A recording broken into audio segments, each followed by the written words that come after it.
All right, Lee Karaoke here, and the report for week ending June 14th, which was yesterday. So I have some great news. First of all, there's major improvements across the board. My sleep average, I'm targeting for at least 6 hours. It's gone up by a little bit. I'm still shy of a few hours, 0.05 hours to get to this at least 6 hour goal and above. Like technically I try and sleep at least 6.5. But across the board, my steps did go down a little bit, but my VO2 max is up by 0.86. My HRV, which is heart rate variation, is up actually. Because remember, we want the heart rate variation to go up. We want the resting heart rate to go down, right? So resting heart rate is down by 0.9. And compared to last week, beats per minute, the heart rate variation is up. So all these numbers are great. The only thing that's not as great is my sleep. Right, so I'll definitely keep working on it. I don't even have to read the report down here. I already know the sleep is a major problem. Now, the other thing I did is I had a consult with a friend of mine who's literally a runner, like he's a long distance runner. And I was like, I really want to, like my overall goal, besides just good health, I think good health and fitness goes hand in hand, and I just had a conversation with him, and I'm like, I'm really like my bucket list. One of my bucket lists is literally to hit 5K, which is 3.10 miles, right? 5K, 5 kilometers, right? 3.10 miles in a sub 20 minute, right? Under 20 minutes. Like that's at my age, if I could do that, I'm happy, really happy, because that's a bucket list. I wanted to prove that, hey, you could hit this at any age. I've never been a runner, I used to play rugby, After that, other than just lifting weights, and not on a serious level, just to try and maintain some kind of fitness. But then a lot of things happen, career, life, you don't pay attention to your health.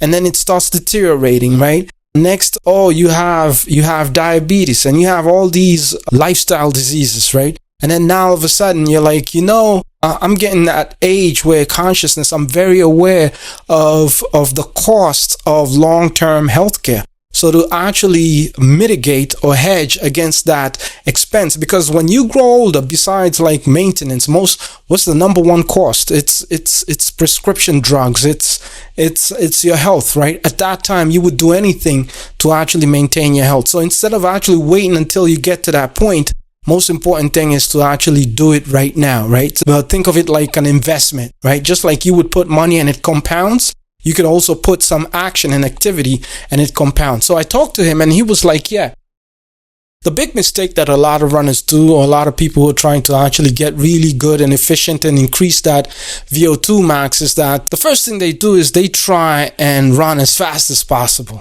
right? And he was like, no, that's not, because you'll literally get, not only are you susceptible to injuries, but once you get an injury or you're not getting to the times that you thought you could actually crack, that's how you lose hope immediately. Like you lose hope. And I tried that so many times, right? What happens is you start running and you're not seeing that improvement because you're measuring the wrong metric. Right? You're only looking at how fast you can run. And speed is not even the first goal, right? So he was like, speed is not even the first goal. Your very first goal is to actually build your baseline, right? Your breathing. How do you breathe? How do you consume your oxygen? And instead of working on speed, just work on building a very healthy, strong baseline. And that could take a long time. It could take up to 6 months. Right? 6 months where you're just building your baseline. Once you have a strong baseline, a strong core, meaning, hey, you can run for a long period of time, right? You have great oxygen consumption efficiency, right? Now you can start going to the second phase, which is, okay, now let's get into running, right? Speed, right? Let's do some speed work. But a lot of times people start with the speed work when they still don't have a great baseline. I think a great baseline, like how you actually consume oxygen, across the board, I don't see any sport that you won't improve with having a really strong baseline. If it's boxing, if it's weightlifting, right? Whatever sport you want to get into, if it's swimming, I don't see any sport where having a great baseline will absolutely hurt you. In fact, if anything, having a great baseline will actually make you a more superior athlete, right? And then now you can go into whatever you want, right? You want to go into boxing, you got the oxygen for it, oxygen efficiency, right?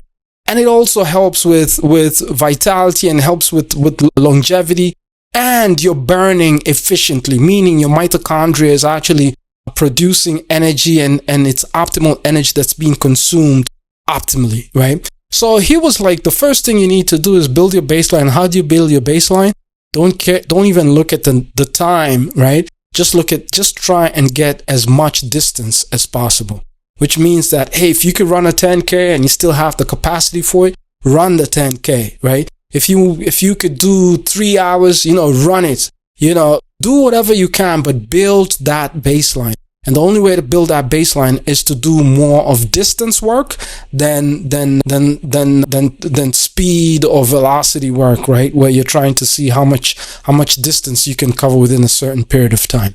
So that's what I ended up doing, right? And I'm mixing them up. So on some days I run on the treadmill, some days I'll run on at the park, and then some days I'll even walk. Like I did like almost 7 miles on Saturday, just walking, right? Just walking. Getting that rhythm, getting that tempo. Because the other thing about running is how you run. Your technique of how you run is as important as how often you're running. Because if you don't run right, especially if you're overreaching, meaning that your strides are way too long, or expending even way more energy, and you're not getting the full maximum benefit, right? So we had a really long conversation. He was like, yeah, the first thing you need to do, just focus on your distance and your form. Do it right? Do your form, meaning, hey, you're running, you're actually, your cadence is up. You're focusing on your cadence, how you're running, right? And then distance, and then build up on that. And then now, after you've done, like, you're feeling really good about it, you can start throwing in a little bit of resistance to actually help with the speed work, right? So that's what I've been doing, and I'm really, really happy with the progression, right? Like I said, yes, Saturday I had 13,422, which is almost 7 miles, but it's going up. Like, I love this whole thing of, hey, just if you could do at least 7,000 or 8,000 steps on a daily basis, at least for, 6 out of 7 days of the week, then I think you'll be fine. My recovery score is great. Besides Thursday, I don't know what happened on Thursday. Maybe that's the day. Yeah, I had bad sleep. So you see how everything just ties in, right? 3.1 hours, and you see the recovery rate is down to it's went to shit. And then my recovery, yeah, so you notice all these things are interconnected, right? So my core thing for this coming week is definitely to start focusing on sleep, right? Sleep, like, I don't know how many times that's been the core thing I have to focus on. Everything else I'm doing great, but my sleep is messed up. And I think it's also because I think I think a lot, right? And sometimes I have that brain, I can't put it to sleep. It's very, very hard. So, and I thought by working myself out, like how little kids, like, they play and they definitely bake in their sleep, right? By playing hard and running up and down. And then by the time they get knocked out, they literally will sleep the whole time. And I thought that's how I actually build up my sleep bank, right? I deposit into my sleep bank by running and doing all these things. But if you have a lot of thoughts going on, you're thinking about, this business strategy and what am I going to build and this, how is that return on investment and all these things, then it doesn't matter how much you're working out, those things will interfere with your sleep. So I think some of the things I'll definitely start doing this week is a wind down time, where there's no blue light, no phones, no TV, at least for an hour before. Definitely feeding window between noon and 7 p.m. definitely helps. And then making sure you don't have any light, like in your room where you're actually sleeping, making sure it's dark, right? That also helps. You could wear like eye mask. I've heard people say, hey, eye mask actually helps and stuff like that. But the key thing is also that mental chatter, right? If you could quiet down that mental chatter, that will definitely help a ton. Now, the other thing that's in the pipeline right now is able to find this company that actually helps. Because the other thing is, hey, a lot of people who either are scared of actually taking a lot of tests, there's these tests that you can take that will really absolutely help with seeing how are you trending. Because right now we're taking the vital, data, which is definitely like your heart rate and your blood pressure and things like that. I don't even see my blood pressure has been good pretty much the whole week. I've been measuring it. It's about 110 to 65, which is great. So these are just the vital records, right? But then there's also those other records like your A1C, your CMP, which is comprehensive metabolic panel, your basic metabolic panel, how you breaking down foods, your, definitely urea, definitely like all those different tests. So I've been talking to this company to see, hey, because a lot of times these tests, like this whole policy thing, you have to go through a doctor. The doctor has to write out those tests so you could take those tests. So I was talking to this company and seeing, hey, if you wanted to actually go and take these tests just for your own records, just so that you could track and you could see, hey, how's your health improving? If you take full agency, because the number one reason why I think we have a healthcare crisis in America right now is because a lot of times we don't have the capacity to take full agency. It's not even promoted. You go to see the doctor, they are trying to put you on pills. Like that's the first thing they want to do. And not all of them, but a good number. Like there's an incentive to, hey, you got to get on this medication. Like there's no incentive for you to take full agency. And once you fall into that trap, that's it. Like you're going to be dependent on pills and fix this and fix that. And you fix this and then it opens up another problem. And then this other problem opens up another problem.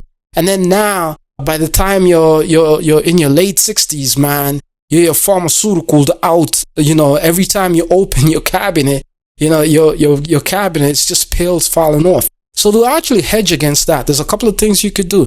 You can start taking agency as far as like, hey, your vitals, right? Your sleep, the things that I've been doing for the past couple of weeks, right? Then the second layer is, okay, now to start understanding your body chemistry, because we are all genetically almost 99.99999% equal or similar, but that 0.0001 difference, I think it's, what was it? I remember it in my class. But yeah, that 0.001% difference is where like your body chemistry changes, your metabolism, stress. But those differences you can catch if you take the right tests. So I'm actually talking to this company and seeing, hey, how can you actually order these tests? And as a matter of fact, some of these tests are actually cheaper than if you were to actually go through your doctor and have insurance pay for it. So I'm working with them and seeing, hey, how can I pass on that information to you so that now you can take full agency? Because there's nothing as great as you feeling that you're responsible for your health. When you take that agency, it'll improve. Anything you take agency on, your finances, your relationship, your health, it'll definitely improve because there's skin in the game. When there's no skin in the game, you feel like helpless, right? And when you feel helpless, now you're more reactive than proactive.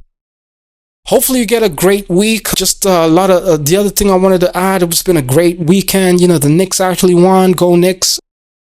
Soccer is up and running. So a lot of sports events going on. So that'll give you enough opportunity to actually get in your steps if you're walking around and it's pretty warm.